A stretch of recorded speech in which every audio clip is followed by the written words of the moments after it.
Welcome to the Bowl Season Stories Podcast, Season 2, Episode 4. I'm Nick Carparelli, the Executive Director of Bowl Season, and today we are joined by former Florida State quarterback and Heisman Trophy winner Charlie Ward, Bahamas Bowl Executive Director Lea Miller-Tooley, and Chief Strategy Officer of Digital Seat Rob Steeger. Today's show is brought to you by Sport Radar, reimagining immersive experiences for sports fans and bettors. Our first guest won the 1993 Heisman Trophy as quarterback for Florida State University. He led the Seminoles to their first ever national championship in 1994. He's the only Heisman winner to play in the NBA, enjoying a 12-year career in the league after being drafted in the first round by the New York Knicks. We welcome today's first guest, Charlie Ward. Charlie, welcome to the show. Thanks, Nick, for having me on. Appreciate it very much. You were at Florida State really kind of in a golden era. And obviously, Coach Bowden had a lot to do with that. I want to ask you about what was it like playing for him? It was definitely a great joy because he surrounded himself with great coaches that was like-minded. And it's always something that you want to have. If you're a head coach, you want to have coaches that are like-minded.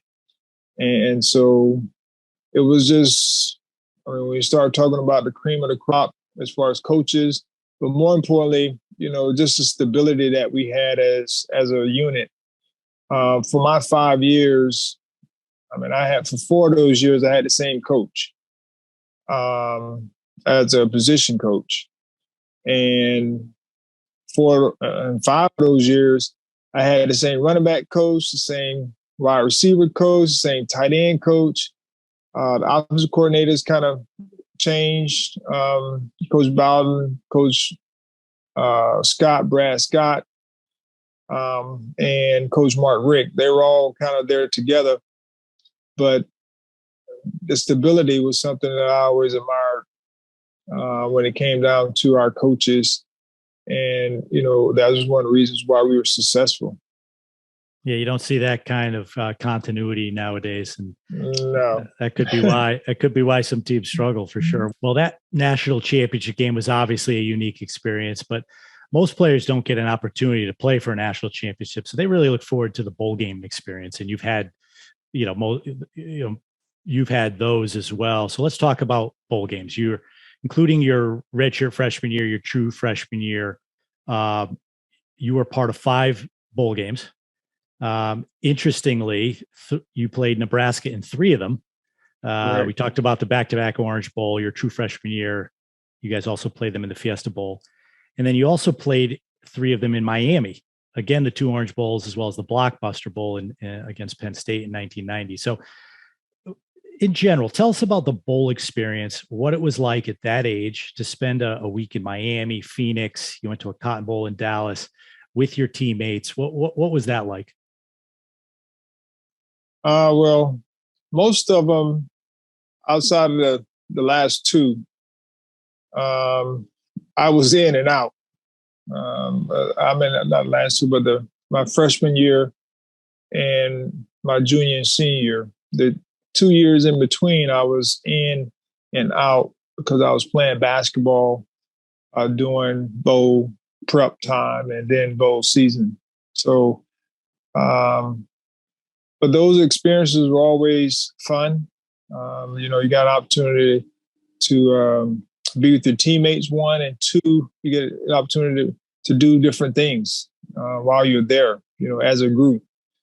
And so there were always times that we were always look forward to, being able to go and experience, what the city had to offer. And they always do a great job of bringing the 2 teams together at some point to do competitions or, be together as teams to hear a speaker or whatever the case may be. But, I always enjoy it, the bowls because it gives everyone an opportunity to have an off-season game. Everyone but those that qualify an off-season game as you prepare, as you finish one season and you start preparing for another season, so you get some young players in, especially if certain bowl games, you get some young players in get them, get the feet wet a little bit. But I know for myself, my freshman year, I was the punter the whole year, but I didn't punt. But I enjoyed my Phoenix experience 100%. And the other years, I enjoyed those as well, even though I was in and out playing basketball. Any stories or specific memories from those bowl weeks? You mentioned the bowl organizers like to show you what's the best thing about their community, and they have fun activities for the teams individually as well as with the other teams. Any particular event or something your teammates did that sticks out in your mind? No, I just remember going to some of the breakfasts, like the FCA breakfasts, which are always pretty special, especially since I'm a Christian. And it was something that I know as a team we went. One, because they had breakfast, and two, because we were able to, be together. Had practice afterwards, but it was always special moments that you get a chance to spend time with your teammates.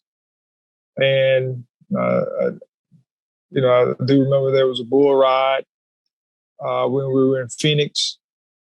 One of the competitions we had against Nebraska was who can ride the bull, the mechanical bull, the longest. And so, of course, that got the juices flowing, competitive juices flowing. But those are there are a lot of moments like that that we had that you always kind of enjoy. A couple questions about basketball before we let you go. We mentioned you were chosen in the first round of the NBA draft by the Knicks. Why did you choose the NBA instead of pursuing a career in the NFL? Well, as you know, the NFL has a draft, just like the NBA. And so I gave myself options when it came down to what I wanted to do professionally. And so I did not everything necessary to get into the NFL because they had the first draft and I was preparing for basketball as well. But they did have the first draft, and I just made a statement that if I didn't get chosen in the first round of the NFL draft, then, I would consider my other options. And of course, that was something that probably doomed me from getting drafted. But I knew going in that could be a possibility of not being drafted when I made that statement, but it was true. If I had gotten drafted in the first round of the NFL draft, I would have gone and played football. Like, there's been no discussion. But I didn't get drafted at all, which opened the door for me to go and pursue basketball 100% at that time. And then God opened that door, which was my prayer. Well, it certainly worked out for you. I mean, the average career in the NFL is, 3 or 4 years, where you played, I think, 12 years in the NBA. So happy that worked out for you. Those Knick teams, I'll tell you, they were so much fun to watch when you were there. Madison Square Garden was electric every night during that time. Well, just tell us about that. What was it like to play in New York City alongside Patrick Ewing in the mecca of basketball? Well, I did have some glory days. And then at the end of my career there, the days weren't as glorious. And we had the best of both worlds, meaning, they came to support, but they also were harsh when you didn't do well, which, you don't mind people being harsh, but they also want to encourage you, which they did. They showed up each and every night. And when we had our glory days, which I think we went 6 straight years, or part of the playoffs for 6 straight years. And one of those years we made it to the finals. They were there supporting us each and every game, sellouts each and every game. And that's kind of what you expected, being at Madison Square Garden. And I was blessed to be able to play there because I had seen it a lot on television. But to be there every night playing home games was different. But it was a great experience. I wouldn't trade it for anything else. And I was grateful that, the Knicks gave me an opportunity. Well, Charlie, I know you're busy. Thanks so much for your time. Really appreciate it. We enjoyed talking to you. Go coach your basketball team, and good luck this season. All right. Thanks, Nick. I appreciate it. We're going to take a short break and be right back with Bahamas Bowl Executive Director Lea Miller-Tooley. Stay with us. The forecast for this tax season? It's going to rain refunds, lots of refunds. File for less and get more with TaxAct, the official tax filing software of bowl season. Go to taxact.com to get started today. Welcome back to the show. Our next guest is the president at Complete Sports Management and the executive director of the Bahamas Bowl, Lea Miller-Tooley. Lee, welcome to the show. Thanks so much for having me, Nick. I'm so excited to be on and to talk with you guys. It looks like you're halfway around the world. Is that right? Yeah, I'm in Sydney, Australia. Got in this morning and just they're doing a big procession for the late Queen. So it's an interesting time to be here, but I appreciate you having me. We'll get into all the elements of your job a little bit later in the show. The Bahamas Bowl is the first ever bowl game outside either the U.S. or Canada since the 1937 Bacardi Bowl in Cuba. So give our listeners some insight on how and why the Bahamas Bowl was created back in 2014. Yeah, so the impetus was really created back in 2011. So I am the founder and tournament director of the Battle for Atlantis, which is another early season college basketball tournament located in the Bahamas. And after our inaugural year in 2011, I drove out to what's a soccer field. Soccer is the national sport in the Bahamas. And I said, why not college football? I grew up in the South. I thought it would be a really unbelievable place to do a bowl game. And just sort of thought to myself, this would be such an amazing place for a student athlete to come down and, do something different, do something that's kind of not been done, obviously, in over 50 years. And so that was the very basic nucleus of, okay, let's try and do this. And then several years, 2 years went by and I went to a couple of spring meetings with college football and sort of networked and let them know, here's the nucleus of what I'm thinking. This is what we're trying to do. And Conference USA bid on it. And Britton Banowski called me and he said, Lee, what about a bowl game? What about us tied in with someone else? And I said, yes, this is exactly what I've been trying to do.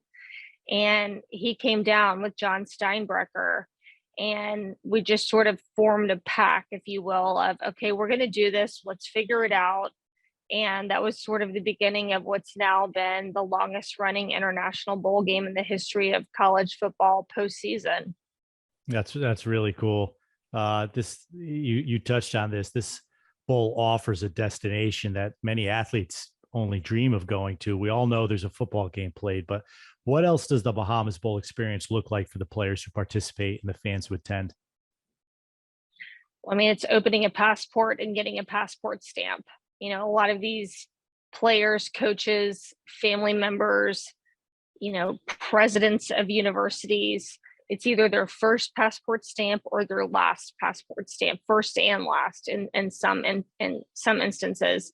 It's a destination unlike any other game. You get to go somewhere, it's 80 degrees the month of December. It's absolutely beautiful. You are immersed in a totally different culture.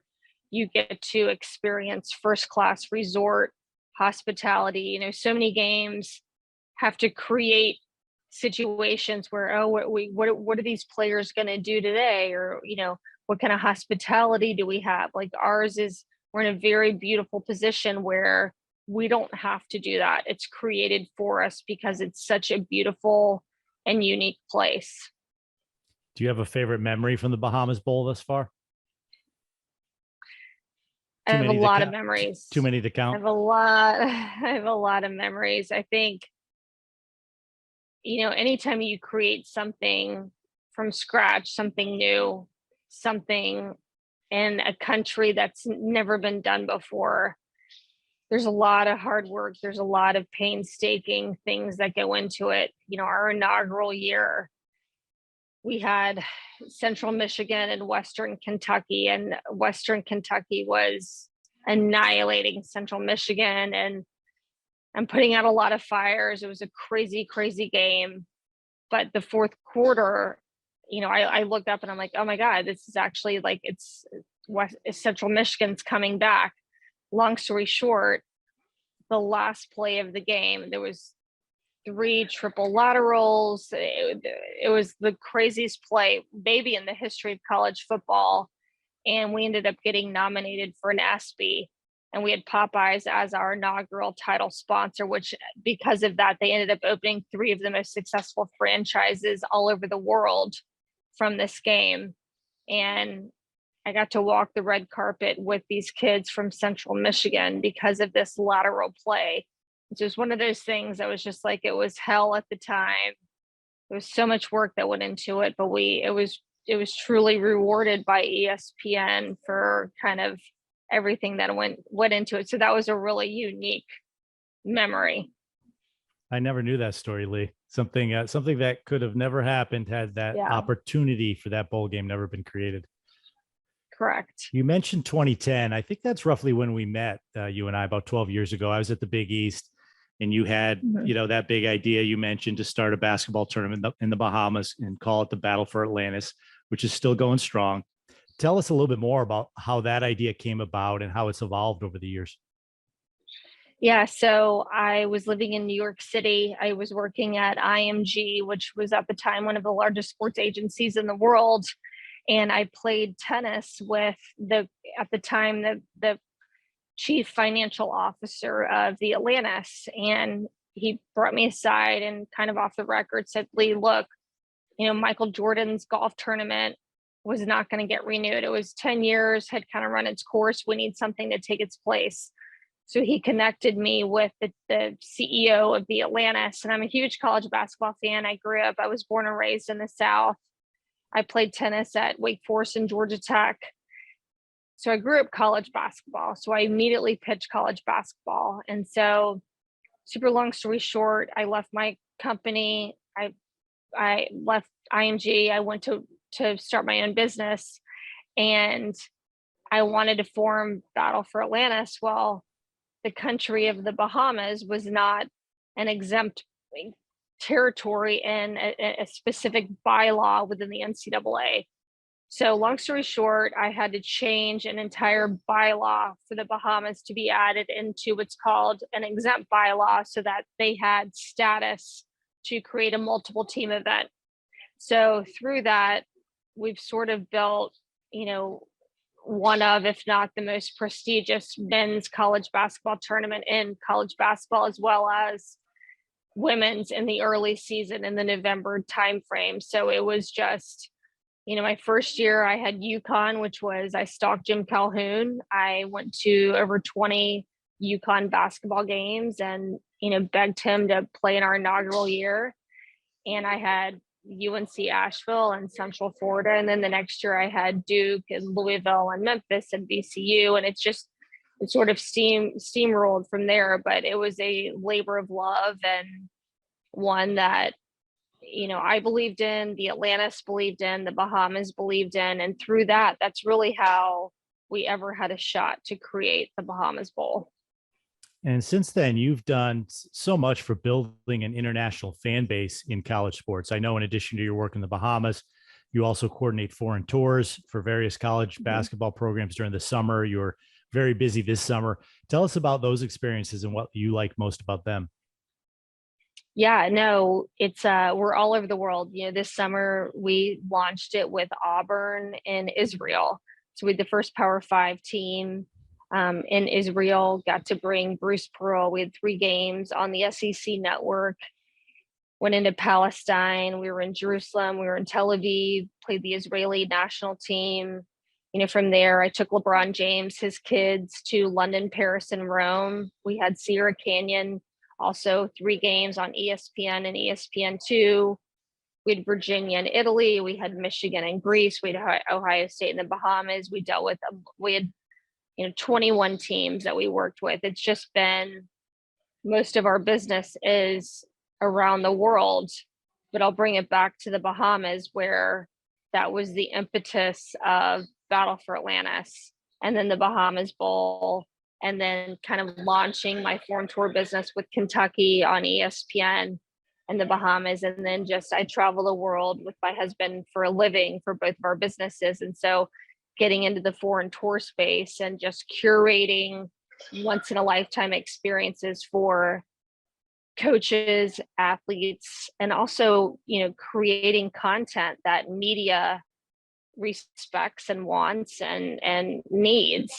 So it's a really amazing opportunity to kind of go anywhere we want and work with who we want, and deal in a sport that is near and dear to the nucleus of my business. Really interesting. I hope you're keeping really good notes for your book someday.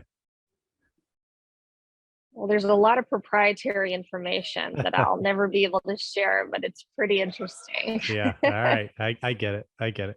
Well, let's talk about NIL for a minute. It's still new to college athletics. People are trying to figure it out, but it seems to have influenced these early season basketball events like yours, maybe first and more so than some other areas. Can you tell us about that, and also how you think it might influence the Bahamas Bowl and other bowl games in general in the future? Yeah, look, it's an interesting space. Love it or hate it, it's not going anywhere. So if you want to keep up in college athletics, you have to get into the space. That's the way that I look at it. So I'm not for it. I'm not opposed to it. It's just part of the new space in college athletics. So in college basketball, yeah, I'm in the space. We're launching a big time game this fall that's curated around NIL. It's a space that's not going anywhere. It's only going to gain momentum. And so as it relates to the Bahamas Bowl, we're in a position to do some pretty cool stuff. If especially if you have international athletes who currently can only get paid outside the United States. So we're in a position where, let's find interesting avenues of how to get these players paid, for doing what they love. And so have we figured it out yet in college football? No, but that's not to say that we're not going to, and that we're opposed to it. I know that's very controversial, but in my view, and I'm very, I'm heavily tied in college athletics, that's the space to be in. And so if we can find ways to, build a business around it, I'm definitely not opposed to it. Very interesting. It'll be interesting to see how this whole NIL landscape continues to evolve. And I think you're right, Leah. I think like it or not, it's here, and we need to find ways to use it to our advantage. Well, For sure. Lee, it is late where you are, so I'm going to let you go. Thanks so much for joining us. And thanks for all the great work you do for college athletics in general. You're a unique person. You do a great job and provide a great service and provide so many amazing opportunities for student athletes. So thank you for that. No, I appreciate it, Nick. I appreciate you. I think you're doing a fantastic job as our Football Bowl Association director. I'm proud to be associated, and I really appreciate your time. So thank you for having me on. It's my pleasure. Take care. Talk to you soon. Our final guest is brought to you by Digital Seat Media. Any venue, any device, no app required. Get to know every fan in every seat at every event. And ironically, we are now joined by the Chief Strategy Officer for Digital Seat, Rob Steeger. Rob, welcome to the show. Thanks, Nick. Thanks for having me. Rob, we all love college football, and it's so unique. The passion of the fans, especially those who are attending the games live on game day, I think is unmatched in sports. But we know the trend across all live sporting events these days is that live attendance is declining. There's so many options for fans to watch games on TV or on their phones. It's just easier and cheaper for people to stay at home sometimes. So teams are being forced to find new and innovative ways to engage their fans in the stadium on game day. You're sort of an expert on this subject. How big of a problem is this issue of declining attendance, and what can these teams and venues do to encourage fans to attend the games in person?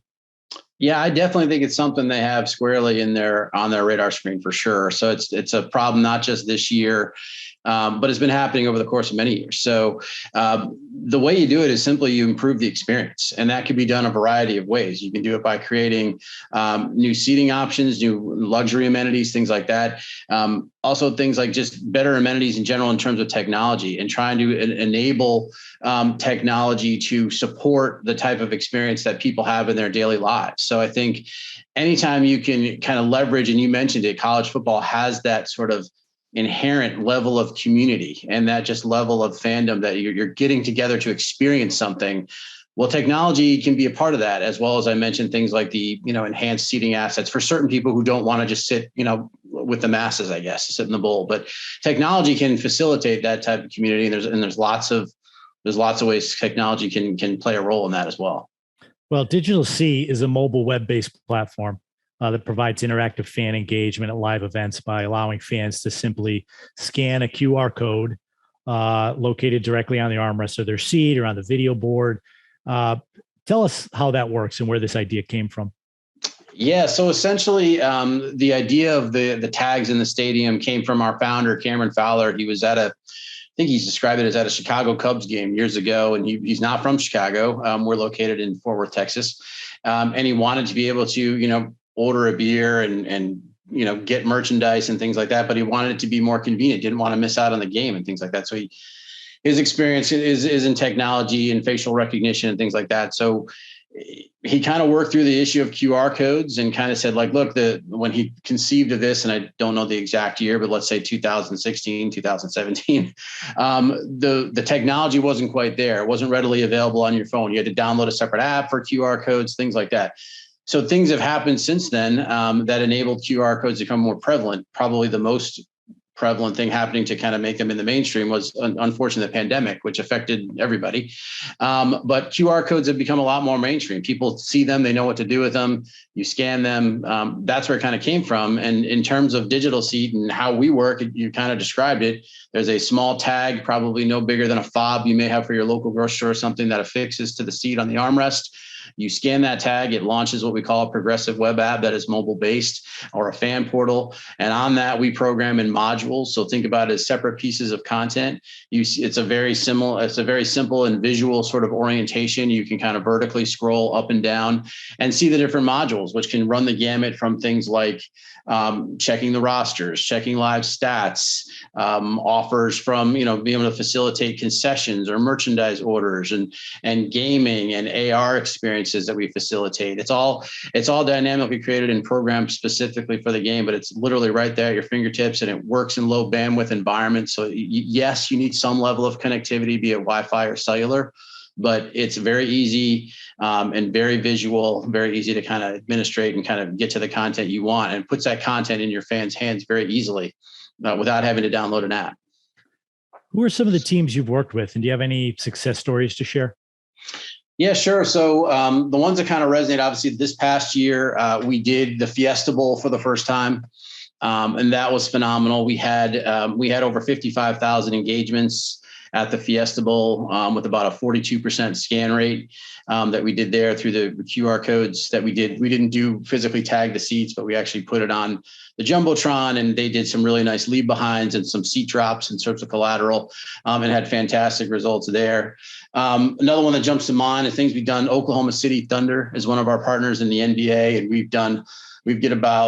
we did their season last year. We've got about 35% of folks attending and fans attending scan those tags. And we had a lot of success with like click-throughs to enter to win. We had over 18,000 engagements over the course of the year for that one. Another one I'll mention real quick is we have a lot of partnerships in college sports. We have a great partnership with Learfield IMG College.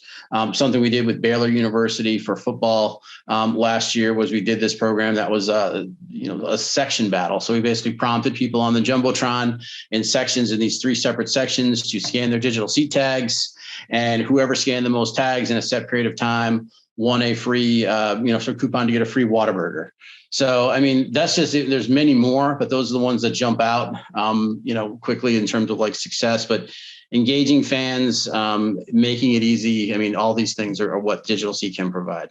Well, this certainly sounds like the way of the future, Rob, for sure. And I'm sure we're going to see more of that and see more of Digital Seat in bowl games across the country this coming year. Rob, thanks so much for joining us on the show. I look forward to seeing you at a game sometime this year, hopefully. Absolutely look forward to it, Nick. Thanks for having me. I appreciate it. Of course. And thanks to all of you for listening to this week's Bowl Season Stories podcast. Please join us next week when we will welcome another lineup of great guests. If you like the show, we'd appreciate you dropping a 5-star rating for the podcast. And as always, you could follow all the podcast and bowl season news on our website, bowlseason.com, and on our social media @bowlseason. Thanks for listening.